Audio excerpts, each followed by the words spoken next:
Assalamualaikum warahmatullahi wabarakatuh. Setiap orang memiliki kelebihan dan kekurangan. Kita bisa dan lebih baik mengambil manfaat dari kelebihan orang daripada sibuk dengan kekurangannya. Gusmus. Apakah kita sempurna? Tidak. Lalu, apakah kita banyak kekurangan? Pasti. Ya, itulah manusia.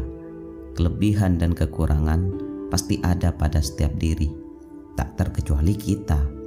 Masalahnya, pernahkah kita memikirkan kelemahan diri kita sendiri? Pernahkah kita belajar dari kelebihan orang lain? Atau jangan-jangan kita cuma sibuk memikirkan kekurangan orang lain tanpa memikirkan kekurangan diri kita sendiri? Memang, untuk menjadi manusia yang lebih baik, kita harus belajar dari kelebihan orang lain. Kalau orang lain dermawan, kita juga harus dermawan. Kalau orang lain cerdas, kita harus berusaha untuk cerdas.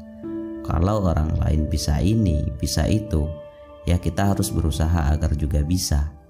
Kata Gusmus, kita bisa meniru, kita bisa lebih baik mengambil manfaat, belajar dari kelebihan orang lain. Yang tidak boleh itu sibuk ngurusin kekurangannya. Kalau kita sudah sibuk ngurusin kekurangan orang lain, maka selamanya orang lain tidak akan pernah sempurna di mata kita, sehingga kita nanti susah untuk introspeksi diri dan selalu merasa diri sempurna. Makanya kalau kita ketemu sama teman, sama keluarga, atau sama siapapun, coba lihat kelebihannya meski orang itu sering nyebelin, sering nyakitin, atau bahkan orang-orang tidak suka sama dia. Tapi coba lihat sisi positifnya, lihat kelebihannya, itu pasti ada. Karena hanya dengan begitu hidup kita bisa terus belajar. Tapi kalau kita juga ikut-ikutan memandang negatif, maka secara tidak langsung kita merasa lebih baik dari dia. Dan merasa lebih baik itu kalau dalam ilmu tasawuf adalah seburuk-buruk manusia. Makanya mending gini aja, kalau kita ketemu sama orang yang suka berbohong misal, ya kita usahakan tidak seperti dia. Kalau ada teman yang suka pinjam duit tapi setelah itu pura-pura lupa, ya kita usahakan tidak seperti dia. Jangan kita malah menghujat, menghakimi. Itu kan kita sibuk dengan kekurangannya. Tapi coba kita cari, kita teliti, kira-kira kelebihan teman saya yang suka berbohong ini apa ya? Oh, ternyata meski dia suka berbohong, tapi kalau sama orang tuanya dia patuh 100%. Akhlaknya kalau sama ibunya sangat istimewa.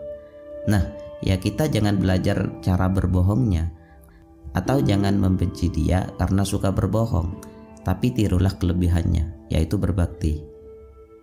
Lalu kita kan bisa introspeksi, wah selama ini hampir setiap hari aku selalu membentak ibuku, padahal ayatnya kan jelas, bilang ah saja sama orang tua itu ndak boleh, kadang disuruh-suruh aku ndak mau. Nah, kalau gitu kan kita bisa belajar pada kelebihan orang lain. Makanya Gusmus menekankan, kita bisa dan lebih baik mengambil manfaat dari kelebihan orang daripada sibuk dengan kekurangannya. Jadi, biar kita menjadi orang yang lebih baik dari kekurangan yang kita punya, maka kita perlu memperbaiki kekurangan yang ada dengan cara terus belajar dari kelebihan orang lain. Terakhir, agar hidup kita lebih bermakna, cobalah praktekkan nasihat Gusmus yang ini. Dalam hidup ini, gunakan 2 cermin. Satu untuk melihat kekuranganmu, dan satu lagi untuk melihat kelebihan orang lain. Baik, dari saya sekian, kurang lebihnya mohon maaf. Silahkan share video ini biar kebaikan tidak berhenti di kita saja. Terima kasih, salam nasihat.